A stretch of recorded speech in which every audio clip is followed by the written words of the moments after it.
I was introduced to Eric Fries when we read his book Hemingway on a Bike for a graduate course in the MFA program here last year. In this collection of essays, Eric Fries writes about such diverse topics as his experiences being an LDS missionary in France, his allegiance to Canada, and beards, along with a number of other things. As I read these essays, I felt an affinity with the author, though I'd never met him before. This feeling of affinity was not only because he was an essayist, something which I aspired to be, nor do I feel it was just because of our shared Mormonism, or even that we were both Canadian living in the US. I feel that certainly these things were present, but even without these connections, Eric Fries was writing in a way that was accessible, personal, and reflective, so that someone who hadn't shared these experiences would, I feel, be able to connect with the writer and what he was writing about. Along with Hemingway on a Bike, Eric Fries is also the author of the short story collection Dominant Traits. He's won a number of awards, including a Canada Council of the Arts for the Arts grant. He's published stories, essays, translations in numerous periodicals, including the Boston Review, the Harvard Review, and the Southern Review. He teaches creative writing at Wabash College and lives in Indiana and France. Please join me in welcoming Eric Fries.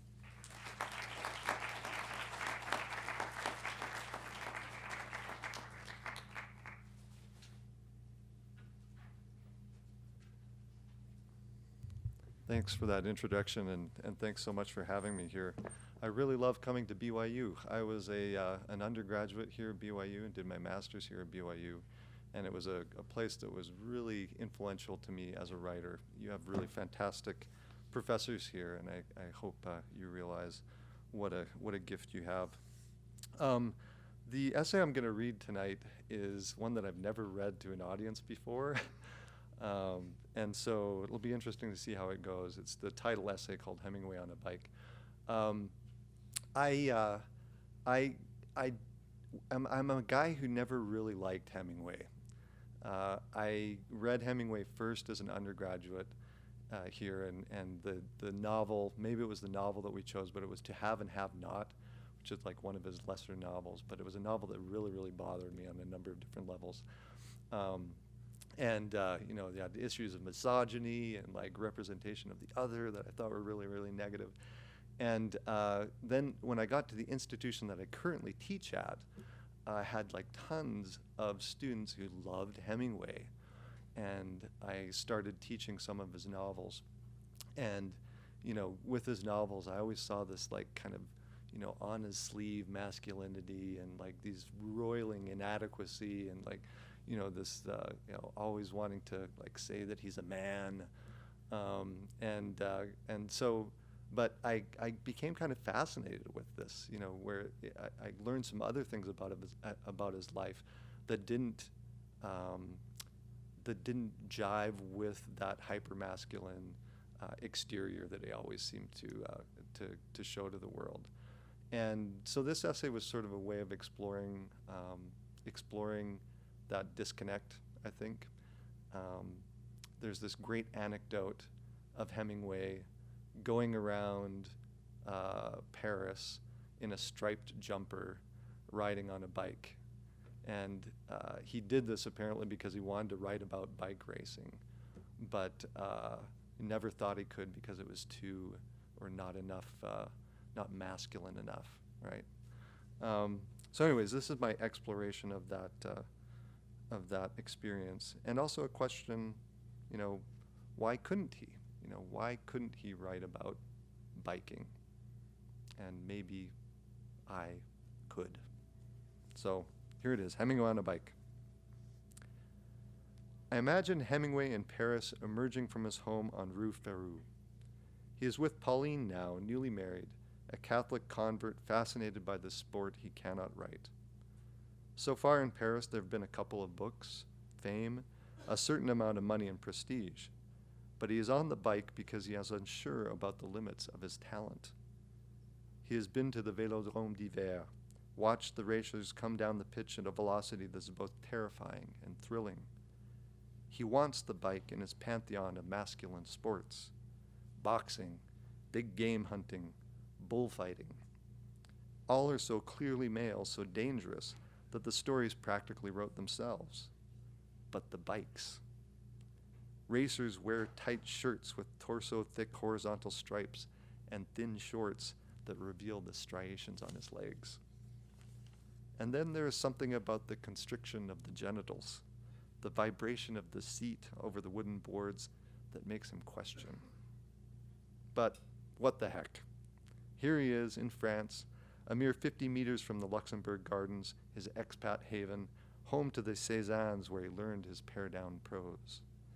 His Paris is an agglomeration of symbols. The bike is just one more. He's going to try it on for a while to see if it holds the stuff of manly metaphor. The most time I ever spent on a bike was as a Mormon missionary in the south of France. A bike was an added expense, so choosing one was an important part of a missionary's identity. We all wore ostensibly the same uniform, rumpled short-sleeve white shirt with a button-down collar, French name tag, and a pair of loose pleated cotton trousers. Within these constraints, missionaries would try to differentiate themselves just a little, like Amish with a fetish for shoes. When I bought my bike, I was a blue, the French equivalent of green, meaning I was inexperienced, a freshly scrubbed recruit ready to teach the Word of God. My first day in France, in the lavish mission home with its bean-shaped swimming pool and volleyball courts and stone portico, I met a group of seasoned missionaries who were going home. One, an elder baker from England, sold me a French hair dryer for 50 francs. It was back when I had a little bit more hair. "You'll never get a better deal," he said. And then the mission president's assistant, catching whiff of my blueness and seeing the money pass hands, asked if I needed a bike. I'm not sure if I even need to let the next shoe drop. It's implicit in the setup, a trusting blue missionary in a new area separated from his family and friends. He waits patiently for 3 weeks for his bike, develops blisters and then corns from his too tight Aldo shoes, takes the bus to church and appointments.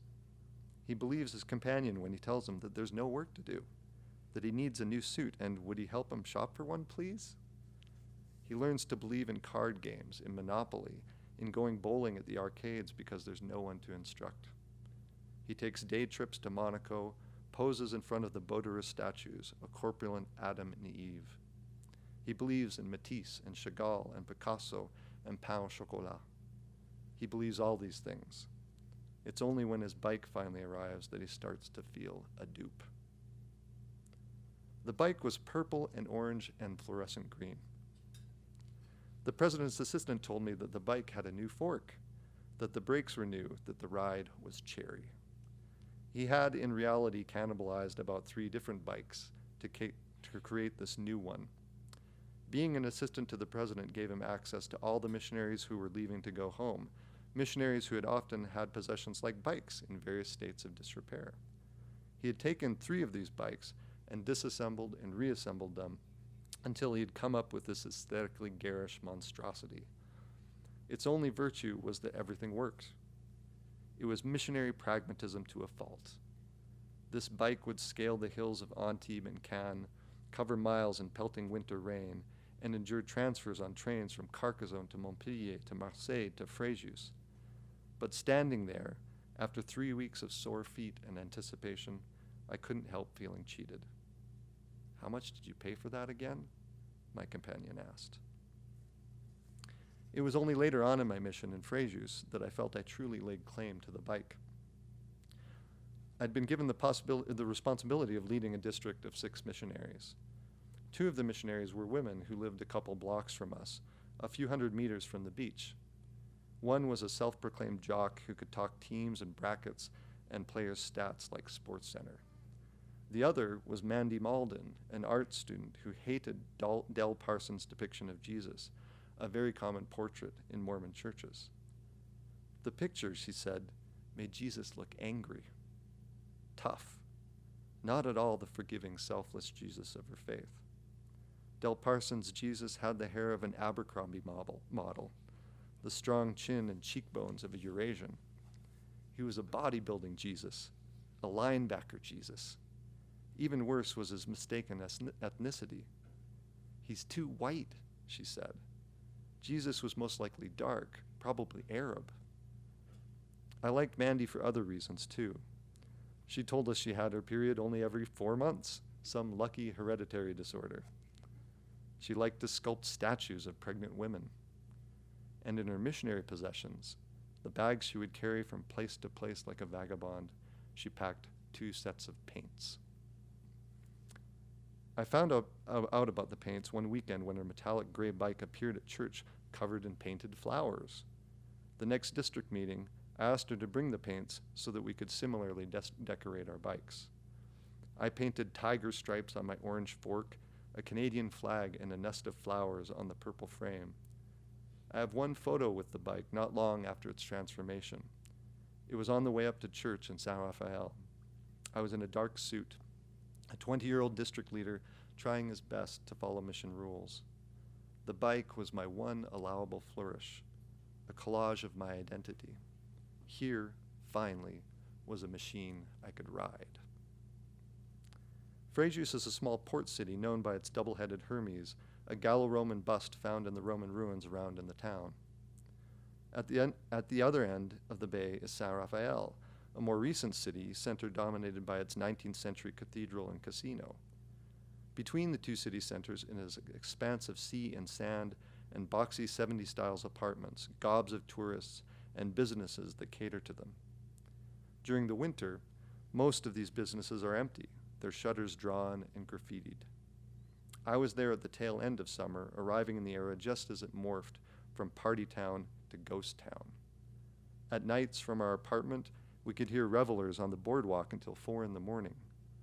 The whole beach was alight with market umbrellas opened over vendors selling clothes, handmade jewelry, scarves and belts, candy and crepes, chirping plaster cicadas and bottles of lavender essence, olive oil, soap. By October, all the merchants had packed up and disappeared, and the promenade was a long flat of expanse of concrete and asphalt. I biked the street in both conditions, but foot car and traffic during the summer made it a hassle. Once, a woman in her 20s with bare breasts as perfect and full as ripe fruit emerged dripping from the water, and my companion hit a post and bent his crankshaft, smashing his foot so badly he limped for a week. In winter, we wore trench coats and waterproof jackets. The rain and wind pelted us, and lines of sand and muck from our tires covered our backsides. Because the church was in San Rafael and our apartment was in Frejus, we were on this road every day, back and forth so many miles that my first companion, a previously borderline obese elder who ate pizza, margarita, and soda every day for lunch, lost 50 pounds and had to replace his whole wardrobe. During the day, we'd bike in the sun until our pits and arms were wet with sweat, and the line where our belts met our white dress shirts was damp and uncomfortable. We biked until we'd worn fist-sized holes into the crotches of our worsted wool pants, until the patches we had hand-stitched onto them fuzzed with pillings and also wore through. I learned speed and efficiency in this town, learned how to bank around roundabouts so I didn't have to stop pedaling. And with my second companion, a mountain biker who spent his boyhood dominating the trails of Little Cottonwood Canyon, I learned what it was like to push my bike onto different kinds of terrain, to find shortcuts in alleys and over concrete medians or unmarked fields. And I also learned what it felt like to be beat, to be out of breath, to be in constant competition day after day with a younger and more talented biker who, if he hadn't been relying on me for directions, could have passed me at a whim, making my prettified painted art bike look like a desperate plea for recognition. Bikes for me still conjure these mission memories. A few years ago at a writers' conference in Austin, I roomed with a Mormon colleague, Patrick Madden, at the Miller Crocker Bed and Breakfast just off of South Congress. We were both new assistant professors with small salaries and growing families, and we were looking for any way to cut expenses. The B&B was a little further away, but it came with bikes. Every morning, we'd head down South Congress, teetering on our rudimentary mountain bikes, giddy as teenagers. We followed each other to the convention center, locked our bikes to signposts or bike racks, then shouldered our backpacks into the conference. Each of us confessed to being transported back to our mission haunts, me to decadent southern France, and him to the streets of Montevideo, Uruguay. 2 men, backpacks, bikes. Is that why I remember the conference so fondly? But I don't think nostalgia was the reason Hemingway suited up. It was danger he wanted, the nerves and steel of the peloton and the Tour de France. For several years, my spouse Rix and I directed a study abroad program in Royan, France. Royan is a tourist town just above the Gironde estuary, home to the Carrel language school where our students enrolled for a month of French classes. Students stayed in various family homes, all within a half hour of the Carrel, by bike. Our company's promotional material said that it was within walking distance, and students could walk if they got up early and made an effort. But most slouched home from the beach after curfew, their homestay parents trying to ignore their 2 a.m. footfalls, and rolled out of bed 10 minutes before class. And so, the bike. It was an optional expense for students, and some years not everyone would get one. Usually we'd have a couple holdouts, waiting to see how it went, but by the second week they were also riding, to be included with the rest of the group. Being bikeless was like being the only kid without a cell phone. You were stranded. And so students would get their parents to fax the liability waiver so they could mount up and bike for a month in this traffic-filled resort town. It was the first time I truly understood the relationship between bike and harm. I've had my own experiences with bike accidents. I remember swerving in between the dotted lines near my elementary school and going down hand first and breaking the bones of my middle finger. The metal brace a profane reminder of my encounter with the asphalt. As a kid, I left lines of rubber on sidewalks from breaking my BMX and wiped out time and again. I put my body at risk taking jumps or diving down coulees or on the sandstone areas of southern Utah.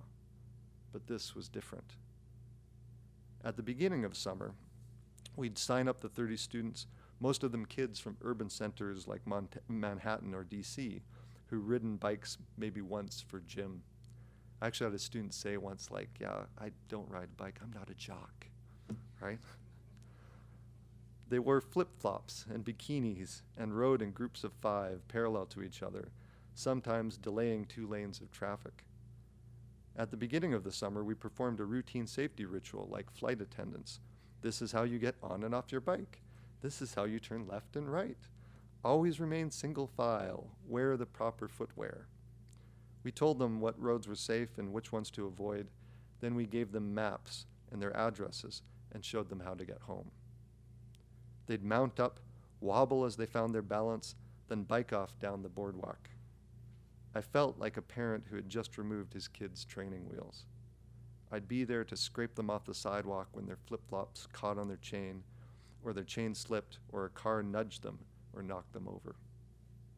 Over the years, we'd see broken bones, bruised and bloodied feet, scraped knuckles, torn clothes blackened with chain oil, and once, a broken tooth.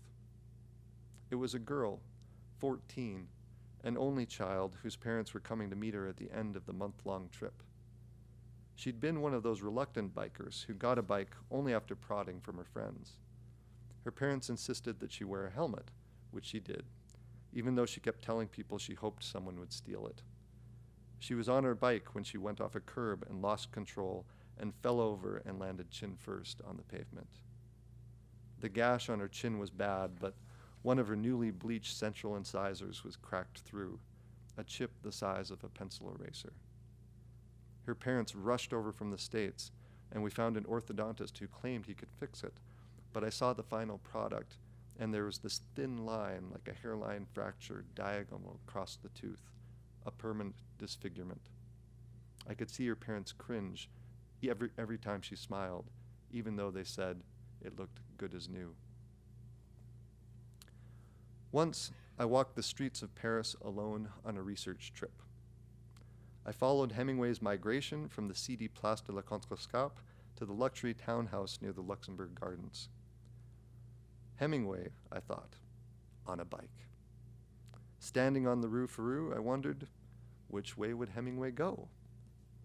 He could cut over to Boul' Mich', race his way down to the Place Saint-Michel, then over to Ile de la Cité past the eerie gargoyles of Notre-Dame.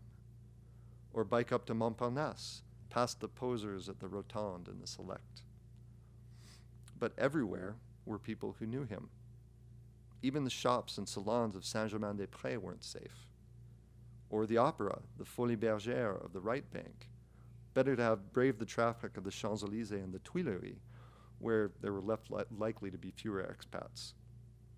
He knew that the word would get around, that someone would tease him, make some remark. Fitzgerald, if he were here, would have drunk to his health. Put all this dissipation to shame, he would say, then toast and drink till they had to haul him home in a wheelbarrow. So Boul' Mich' it was. He pushed the bike for a while, up until the Palais de Luxembourg, till he was on the right side of the street. There was little traffic to speak of, mostly people walking. It was morning, and a coal truck pulled by two Clydesdales clomped past. Pauline had wanted him to wear a leather helmet. She'd been with him at the Parc des Princes when the famous sprinter Guenet fell and his head smashed on the cement track like a cracking of a great egg. Pauline was frazzled, and when Hem told her he was getting a bike, she made him buy the helmet as well. He'd been with Pauline a year and still couldn't help making comparisons. Hadley wouldn't have minded. He felt better once he was en route. The wheels whirred on the bearings and the sprocket teeth clicked into the chain rhythmically with each pump of his legs. It took him only a couple good cranks to get up to speed, then he coasted down the boulevard, the shops and cafes and bouquinistes blurring until he leveled out at the Place. He cranked again now, up over the Pont Saint-Michel and on to Ile de la Cité. He didn't want to look at Notre-Dame and be marked as a tourist. He was far enough away that he didn't feel too conspicuous, but there was still a feeling of being watched, even from a distance.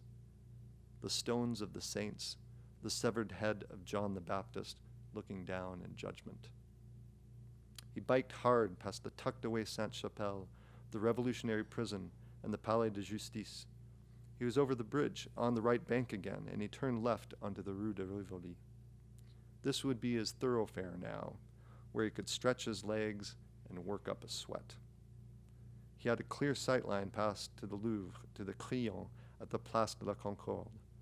Someone would recognize him there to be sure, some friend of the Murphys ogling him from one of the salons facing the Place, like box seats in a theater. He just had to slow around the obelisk, and then he was good again until Étoile, but he'd really have to pump to get up the Champs. This was the way to do it. A sweaty, grunting American cruising along the holy artery of Paris. A big-jawed, burly foreigner with the frame and temperament of a fur trapper, plucked from the Michigan woods and plopped on a bike on Napoleon III's parade route.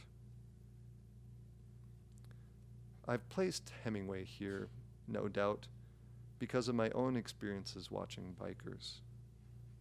I've been in France for 6 of Lance Armstrong's 7 disqualified wins in the Tour de France. I have stood twice on the Champs-Élysées, this place where I've dropped my Hemingway, and watched the bikers turn before the Arc de Triomphe, the last meters a mere formality after a month of stages in the rain, heat, and over mountainous terrain. I've seen the peloton come through in a blinking blur on a departmental road near Oppède in Provence, while vehicle after vehicle whooshed past the spectators, the colorful advertisements of companies billboard large, and the crowd cheering and waving, hoping to see Armstrong's yellow jersey. I've seen 16-year-old Jenna Rosenberg at 3 a.m. on a bike on the Rue de Querelle, riding drunk with a tattooed Spaniard who had flecks of gray in his greasy hair, walked like a sailor, and was hit by a car an hour later that same morning. I've watched 2 biking Mormon missionaries in the full light of summer in San Rafael, ogling a half-naked woman who swayed and laughed as a tall, tanned man embraced and kissed her with his darting tongue. I have watched throngs of writers charge into crowded rooms as I biked toward the conference center on the first day of AWP and seen the satisfied, proud expression on the graying, wrinkled face of a 38-year-old author who looked like an aging basketball player and had just published his first book. I have stood on the Champs-Élysées with my daughter on my shoulders, giggling in her spring dress, and the Tour de France bikers who rounded the point near the Étoile never looked up from the handlebars as they sped to the Place de la Concorde, gold and gleaming in the sun. I can't get on a bike now without the weight of these experiences coming back in some way. There's always the difference in how your body reacts. The muscle memory of those many bikes, the different grips on the handlebars, the creaking crankshafts, the squeaking brake pads, the pedals that aren't quite perpendicular.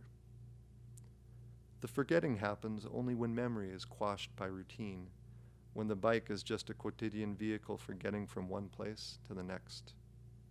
But the repetition and variety of contexts is what makes it something I feel I can write about. For me, the bike's meaning is both multiple and constant, a thread woven through Hemingway's stolen syntax in these last few paragraphs. Perhaps that is why Hemingway had such difficulty with the subject. For him, biking was like trying on a hat he'd seen in a window. It was a flamboyant hat with colors and textures he wasn't used to. And after the first laugh, the first pointing finger, he took it off, held it in his hands. No, he'd say, giving it back to the shopkeeper. That's a hat for someone else. Thank you.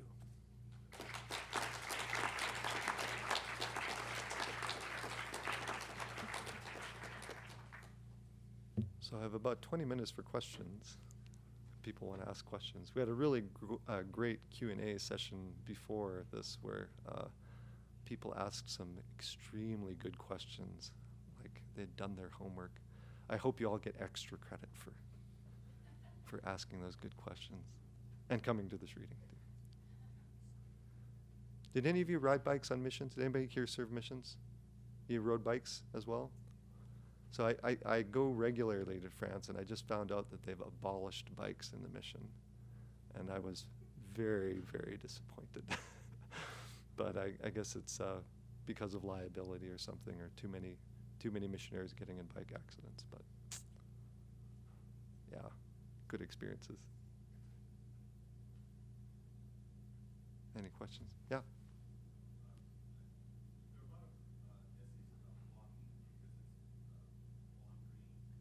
Uh-huh.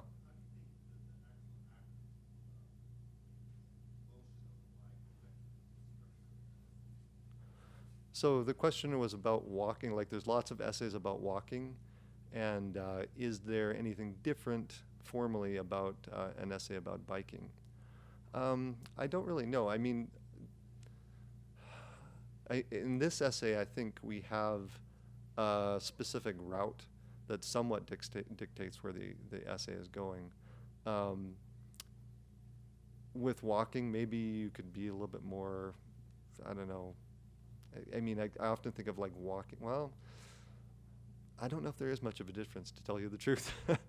I think you could do something formally with walking that you could also do with biking. I think here, you know, it's like I had a kind of route sort of mapped out, and that, you know, I knew I wanted to start the essay at the beginning of the route and then end it, you know, with him finishing it and going up to this, you know, kind of very, very popular, you know, finishing spot for the Tour de France. And so that did dictate some of the structure. And I don't know. I mean, you definitely wouldn't be able to get the speed of the different things that he experiences as he goes on his trip if you were walking, right? Maybe if you were a speed walker or like on a Segway or something. Maybe that's what missionaries should get, Segways. No, yeah.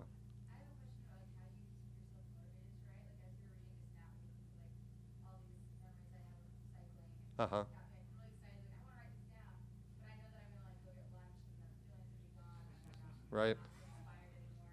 And Right. how do you like keep that sense of inspiration and such just like working through Right. the things? Well, you have to make time. And I really like John Gardner's book on becoming a novelist. He has really great advice for this. He says, like, if you want to be a writer, the very first thing you need to do is find a spouse who you can mooch off of. That's like the number one thing, right? Find somebody who will support you. And the reason is because then you have kind of unstructured time to be able to write. You have, like, a lot more time to be able to focus on that. The next, he said, is to teach college, because you get these chunks of time where you're able to really focus on your writing. But there's lots of other models out there. I've become increasingly deliberate and protective of my writing time as I've gotten older. So now I've been able to do all my teaching on 2 days a week. So Tuesday, Thursday I teach, and then Monday, Wednesday, Friday morning I write. And that's something that I try to maintain year round.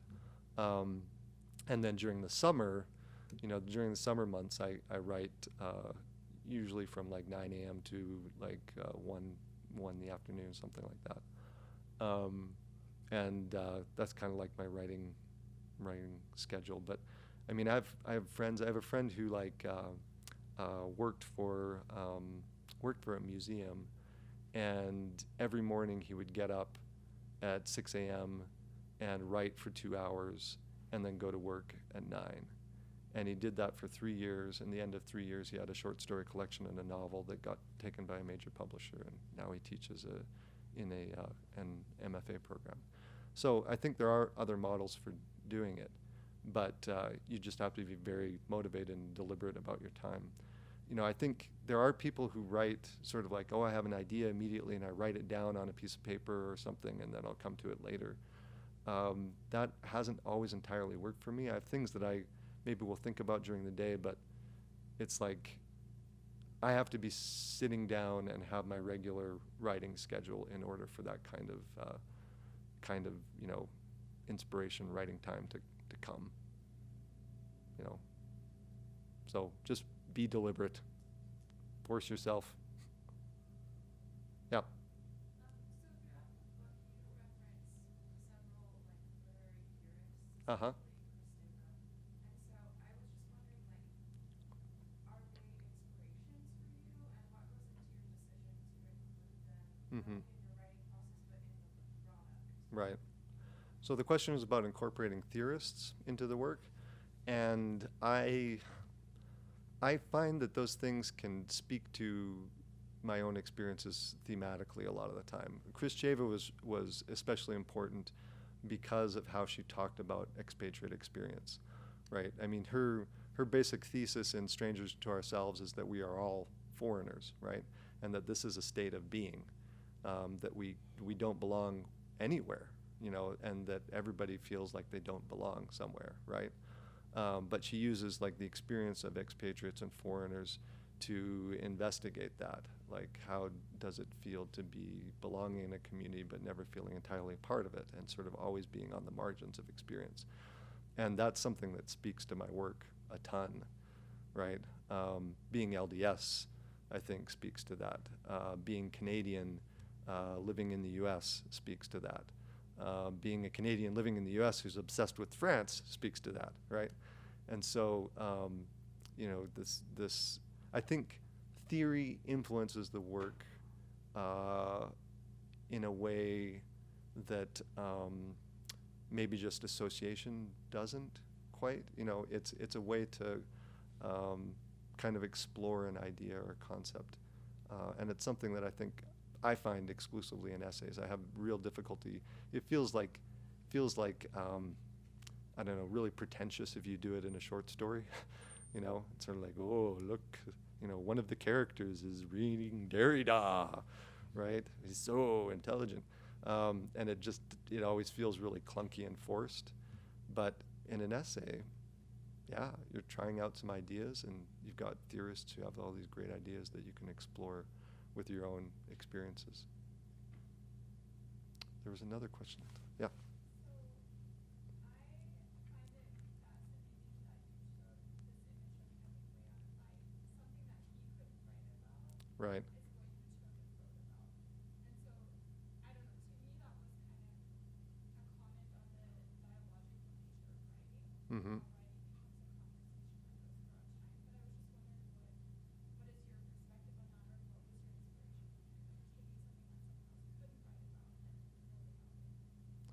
So the question was about like taking something else that somebody else couldn't write about and then writing about it, and the dialogic conversation that that creates with writing. I mean, for me, that was the prompt, I guess, if I'm going to simplify it. That was like, I wonder why Hemingway couldn't write about biking. You know, was he so uber masculine that, you know, there was something below him, you know? And he writes about it in A Movable Feast. He has this, you know, great chapter where he's, you know, he and Hadley go to a bike race and observe it, and it's like, why could he not write about this, right? And because I've spent so much time on a bike, and I still like bike to work every day, right? So it's you know, I haven't had a big bike accident yet, but fingers crossed. You know, that for me it was just an essay begging to be written. It's sort of, you know, and essays are like that. You're trying to figure something out. You're trying to find an answer, exploring this subject matter, and yeah, I thought it was a great place to start for this essay. Yeah. Curious if, as a lot of these same author, do you feel any pressure to avoid like vulgarity or darker subject matter? Mm-hmm. Because you don't want to give off certain impressions. So the question was about avoiding vulgarity or dark subject matter as an LDS author, and whether or not I avoid it. And I guess I would say no. I mean, I do feel a little bit of that, I guess, from the ways that people react to the work. But I actually feel that as LDS writers, we need to take a lot more risks. I mean, I'm somebody who grew up in a fairly traditional LDS household in a lot of ways, and didn't, you know, I don't swear myself personally. Like, I actually have this really sort of charming / embarrassing anecdote with when I was a little kid, grade 2, in elementary school, and we were reading this like series of books called The Stupids, right? And I was uncomfortable with the Stupids, and so I talked to my teacher, and I'm like, I really don't think we should be reading these books. And she's like, well, I think we're going to still read them. And so I asked her if it'd be okay if I like didn't read with the rest of the class. And I still have this memory of me going into this little room by myself and reading the Book of Mormon. Right? So, you know, I had this really traditional background, but I often have characters or situations where people swear, right? In France, for example, swearing is like, it's really weird not to swear a lot of the time. And so if I have characters or situations where I encounter French people, you know, I'll translate what they say. And what they say is, you know, often really vulgar. Or, you know, I've got a short story in one of my collections that's set on a tar and gravel roofing crew. And if you wrote a short story about a tar and gravel roofing crew and didn't have the F-bomb, people would be like, this is totally unrealistic, right? It's just part of that culture. And I think for me, in some ways, my not swearing and my not having that background pushed me to want to see, well, how do people communicate in these different contexts, and why? You know, and how does this word have so much power in a certain context? And if you look at where I do use profanity in the work, it often comes at a moment when that word is necessary for whatever reason. But, you know, you do get Mormons who will read it and throw your book across the room. So be wary of who your audience is, I guess, is the only thing I'll say. Any other questions? Yeah. Just kind of, I guess, during the course of that particular essay, we kind of wandered through multiple different memories. Yes. I was just curious if those memories were memories that occurred to you during the course of your writing the essay, or Mm-hmm. if those were things that you kind of already affiliated one with another Mm-hmm. beforehand. I think they come through the process of writing it. You know, I often like will remember things that I hadn't thought about for years and years and years in the process of writing an essay. You know, one of the greatest things about being a writer is that you have the opportunity to revisit your memories over and over again, and rethink situations or things that have happened to you or happened to other people that you knew. And yeah, I mean, memory is selective, and I think the right memories will come up at the right time if you're probing and looking deeply enough in an essay. But yeah, it came up through the process. I mean, I mean, maybe this wouldn't be an okay to write an essay, but for me, it wouldn't be very productive if you like sat down, okay, I'm gonna brainstorm like experiences with bikes, and you know, like I'll just like think and write down a whole bunch. You know, I think for me, it's you're thinking about the process and some of the experiences that you've had, and then those will elicit others, I think, through the process. At least that's how it works for me. So maybe one more question, or yeah. When do you feel like you're, or like, how do you know that you have finished an essay? How do you know when you have finished an essay? When it is done. Well, I feel like, sorry. I guess That's okay, keep going. conversation. Yeah. I feel like I'll write an essay and then I'll look at it a couple months later and Uh-huh. tear it apart and that sort of a thing. And I feel like every time I come back to it, there's something I can change. Right. So at what point do you reach a peace with your essay, and Right. how do you know? That's a good question. When do you know when an essay is finished? I think my first answer wasn't good enough. No. I think for me, it's like I like leaving with some sort of image or impression, and that's usually how I finish an essay. I don't know. I've had like the rare occasion where I've like written the ending for an essay first. You know, where it's like I know that's where I want it to end, and then the essay is sort of me working to that place. But this is something we talked about in the Q&A earlier. I really like ending things with anecdote, and I feel if I'm trying to over-explain things, perhaps that's not a place to end the essay. One of my essays in here that I often read is called Supergirl, and the end of that essay was a really interesting experience because I actually wrote it before it happened. And so it was kind of like feeling like I was a prophet or something, right? Because like the power of the written word was strong enough that what had happened in the essay actually came true when I told my daughter the story that night. You know, it was just like, this is amazing, the power of writing. You know, so, but yeah, I think you want with an essay something that speaks to the overall concerns of the rest of the essay, but maybe in a slant way. You know, it shouldn't be like a conclusion in a five-paragraph essay, right? It's expanding it or changing it in some way. I actually had really difficulty with the Hemingway on a Bike essay, finding the right ending, because I just felt like, well, I got to the end of the, got to the end of the parade route, so that should be the end, right? But there wasn't anything else. And then the ending that I came up with, this sort of like anecdote about the hat shop, kind of led it, I think, in a little bit different direction and added something to the understanding of the themes of the essay. So, should be something slant, anecdote. I love ending with narrative. I love narrative. I'm a fiction writer, so I love narrative.